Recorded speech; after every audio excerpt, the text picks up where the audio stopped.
Parents forced me to buy their house, then let my sister live there behind my back. 3 days later. Ever felt like your family had a favorite? Well, imagine buying your parents a house, only to have them give it away to your sister. That's exactly what happened to me, and the fallout was even crazier.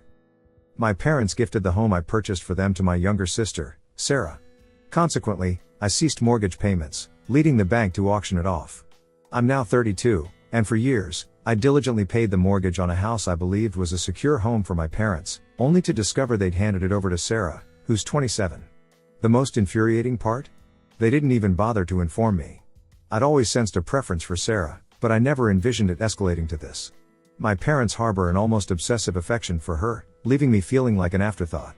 As the elder sibling, I was constantly burdened with expectations. Responsibility was ingrained in me from childhood, while Sarah enjoyed a life of relative ease. She was their little princess, perhaps not in the literal, royal sense, since my parents weren't wealthy, but she was undeniably spoiled. They never pressured her academically. Sarah was free to explore her artistic inclinations and various hobbies, while I was perpetually immersed in textbooks and academic pursuits. This dynamic has always been the norm. My parents weren't exactly subtle about their aspirations for me. They emphasized the necessity of a stable career, a successful trajectory, and absolutely no academic failures. Upon graduating high school, my parents dipped into their modest savings and secured loans to finance my engineering degree. I initially proposed taking out a student loan myself, intending to repay it once I secured employment. However, they vehemently opposed this, citing exorbitant interest rates. They argued I'd end up repaying far more than the principal and that I was too naive to grasp the intricacies of loan agreements. At 18, I naively trusted their judgment. Little did I know, they were saving me from debt, only to exploit my financial stability later. After university, I landed a coveted position in a prominent tech firm, precisely the career path they'd envisioned for me. They expressed pride, undoubtedly, but I always felt like a carefully cultivated investment, a commodity expected to yield substantial returns. They never missed an opportunity to remind me of their sacrifices, subtly emphasizing, "Remember where you came from, Alex." Initially, I perceived it as harmless, a way to keep me grounded.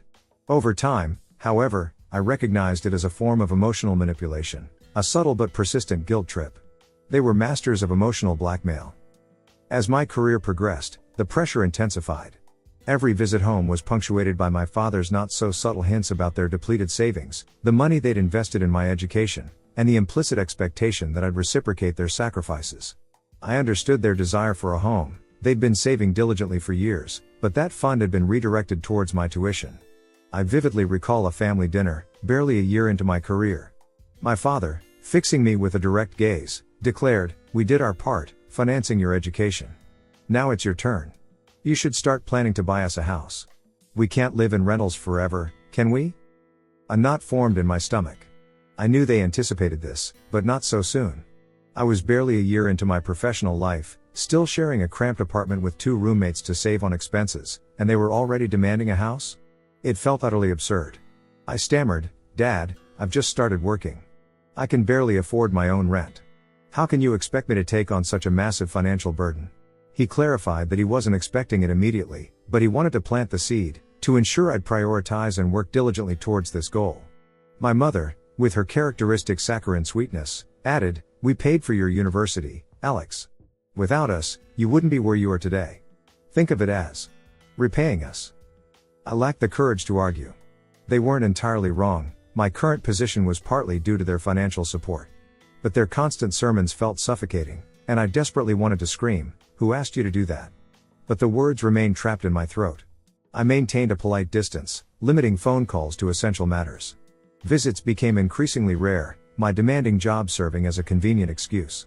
However, the obligation to purchase a house for them lingered, a persistent weight on my conscience. So, after 6 long years of relentless saving and dedicated work, I relented.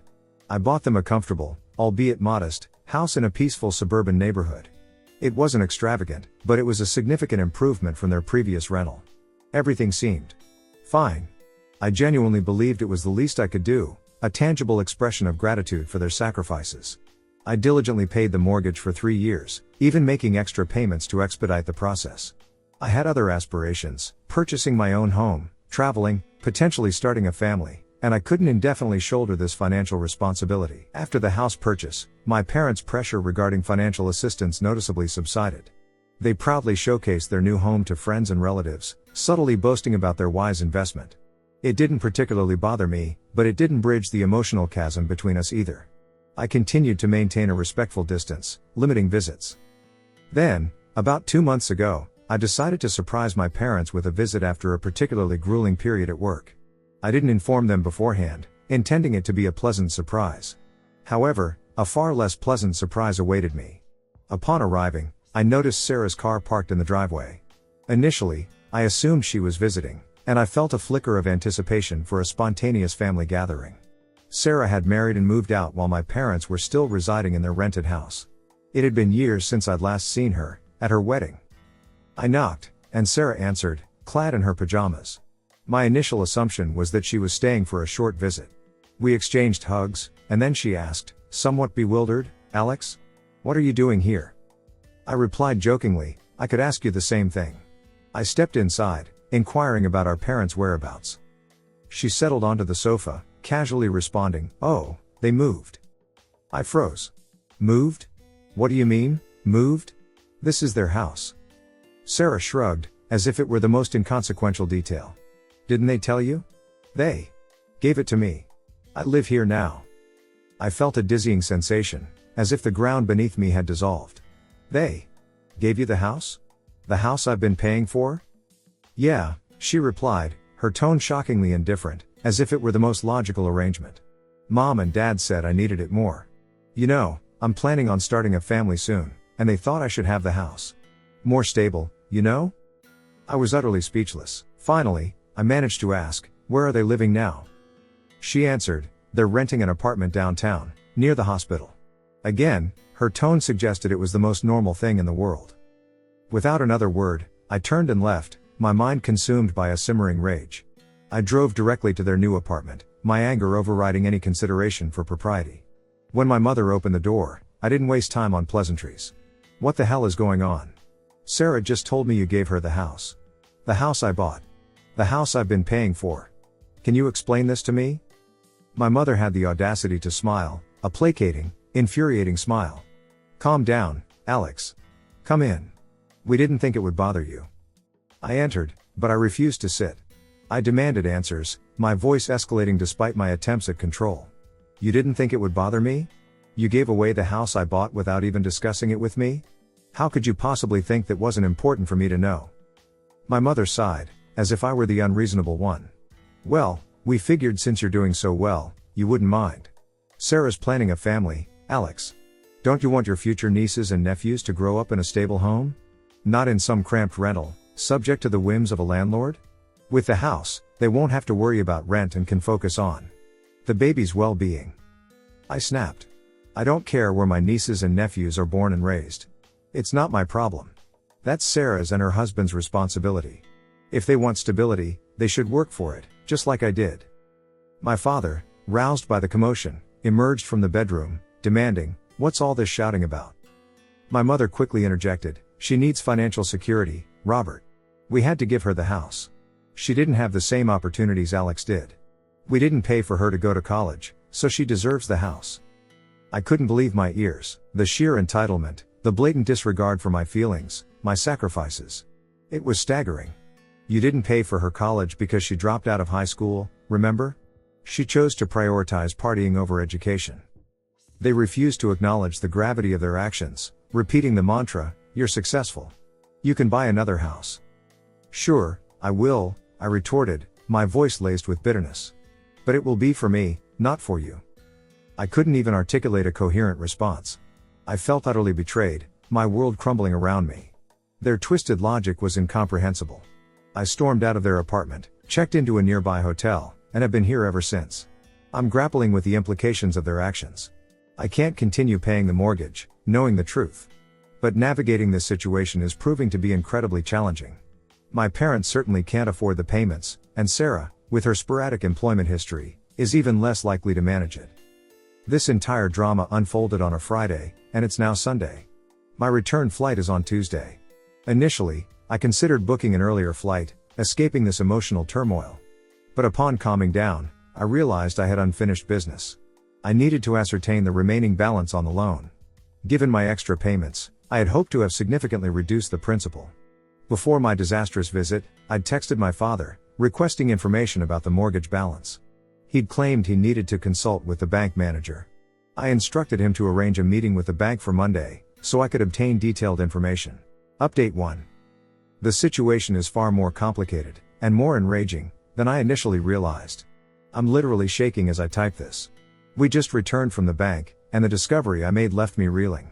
The extra money I'd been diligently sending, intended to expedite the mortgage repayment, never actually reached the bank.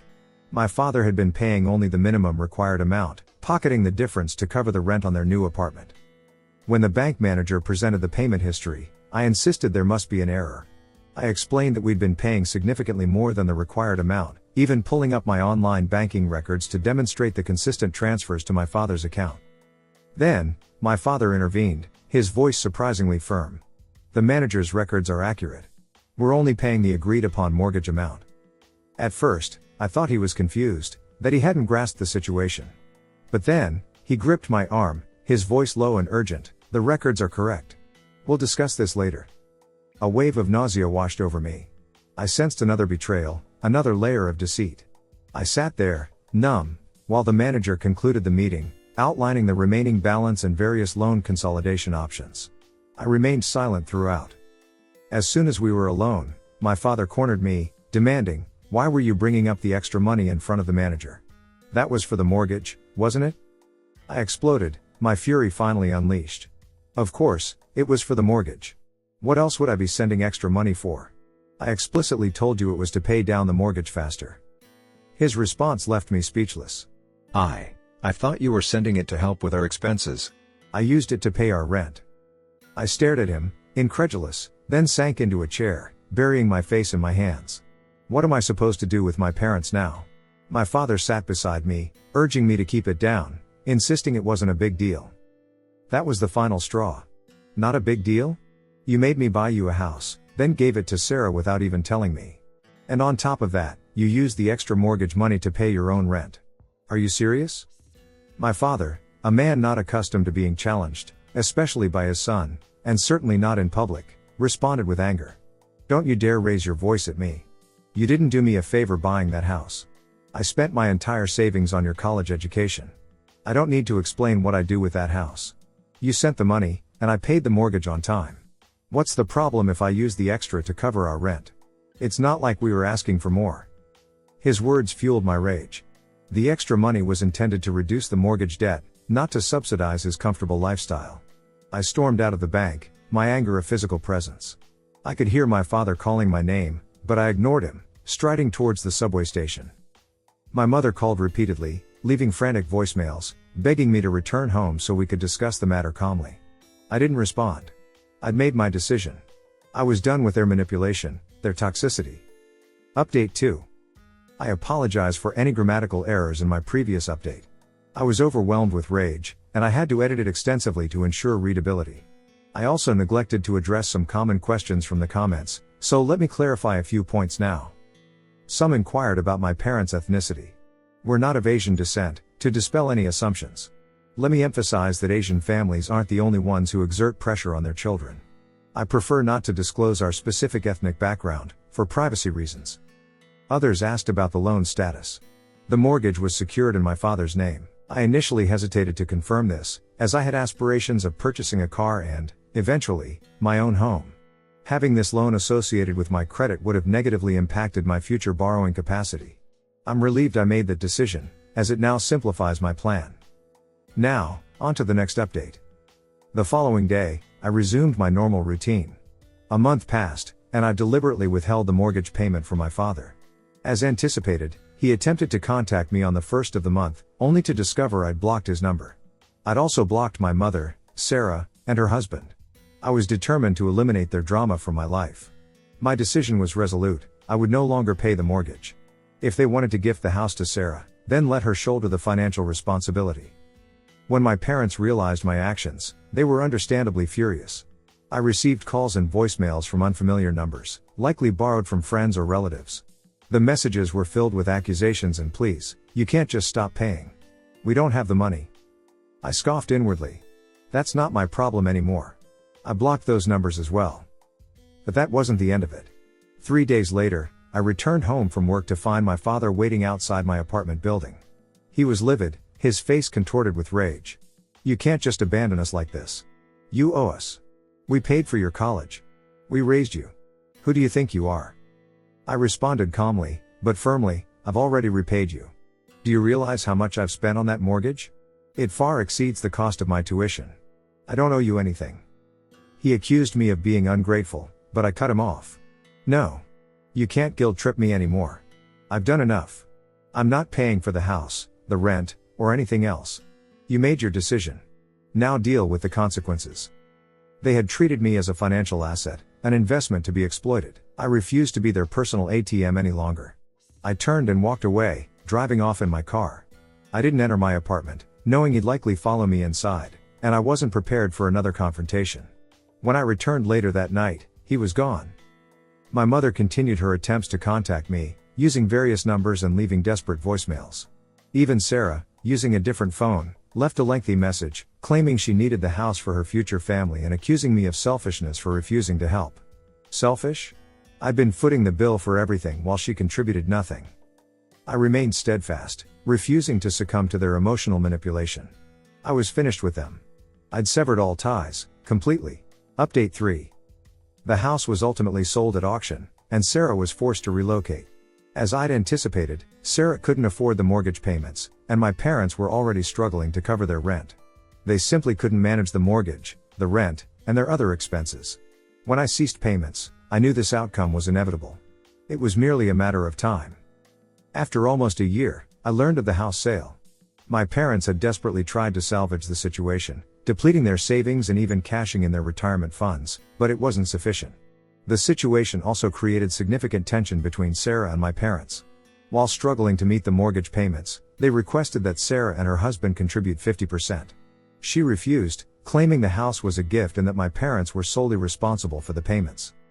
That's when my parents finally realized the magnitude of their mistake. But by then, it was too late. I believe my parents ultimately made the right decision by allowing the bank to auction the property, rather than continuing to deplete their resources while Sarah resided there rent-free. The house was sold, and my father received a substantial sum, representing a portion of the down payment and the accumulated monthly payments he'd made over the years. With this money, he's more than recouped his investment in my education. I know, technically, it's my money, but I don't expect a single penny of it back. I've accepted that loss. At least now, they can no longer claim they did me a favor by financing my education. I repaid them, with interest. I don't feel any guilt for severing ties. From what I've gathered from cousins and uncles, my parents have downsized to a smaller apartment to reduce their expenses. They've wisely saved the money from the house sale for their retirement. They've been telling everyone that they don't intend to rely on me in their old age and that they're working diligently to secure their financial independence. They've also ceased all financial support to Sarah, informing her that she needs to manage her own finances with her husband. Apparently, she attempted to manipulate them again, citing their investment in my education and claiming they were obligated to secure her future as well. But this time, my parents, having finally awakened to reality, refused to yield to her demands. I'm genuinely relieved for them. Meanwhile, I've rented a comfortable apartment for myself, finally enjoying some much-needed privacy. I've also resumed saving diligently towards purchasing my own home, a place that will be exclusively mine. It's not easy to distance yourself from family, but sometimes, the people who are supposed to love you the most are the ones who exploit you the most. It took me a long time to realize this, but I don't regret my decision. Family or not, I deserve better than to be treated like a walking ATM. Update 4. I've noticed a recurring theme of questions, so I'll address some common inquiries before delving into recent developments. One of the most frequent questions concerns the precise amount my parents spent on my education versus the total amount I've contributed towards the mortgage. While I don't have exact figures readily available, I can confidently state that my education cost approximately $50,000.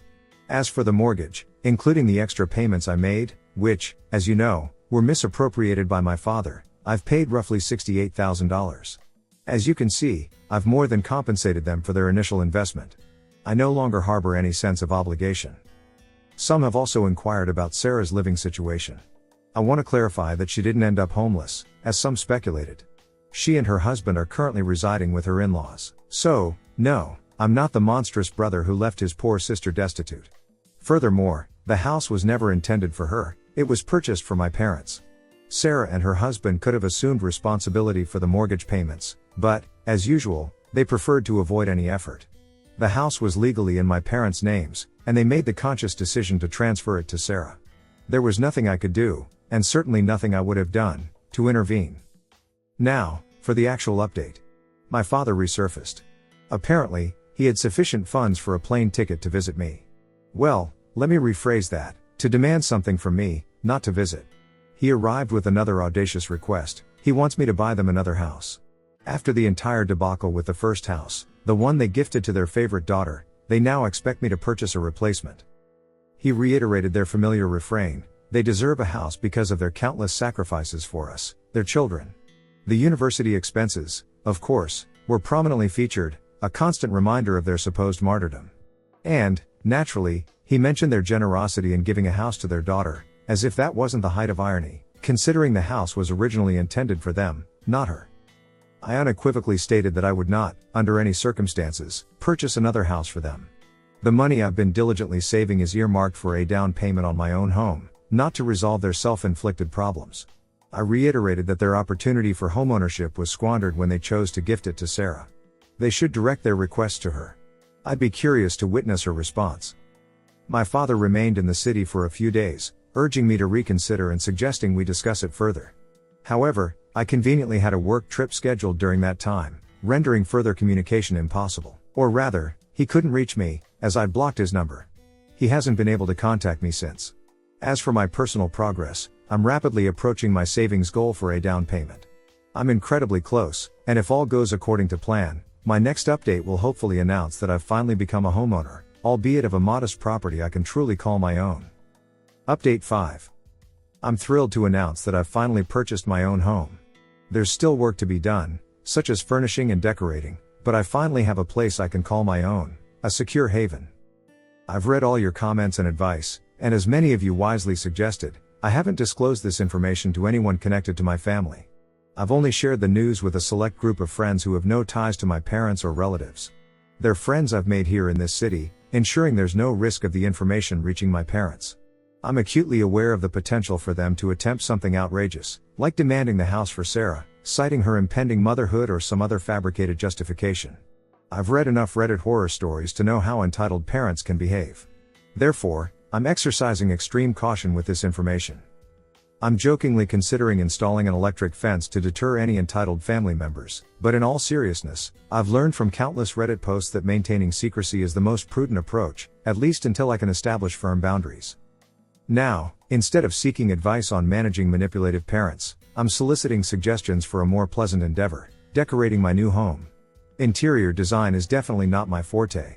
When I shared apartments with roommates, someone else always assumed responsibility for decorating. And my previous rental was already furnished, eliminating the need for me to make any aesthetic decisions. But now, faced with this blank canvas, this empty space, I feel somewhat intimidated. I don't want to inadvertently create a tasteless or impersonal environment. So any and all home decor tips would be greatly welcome.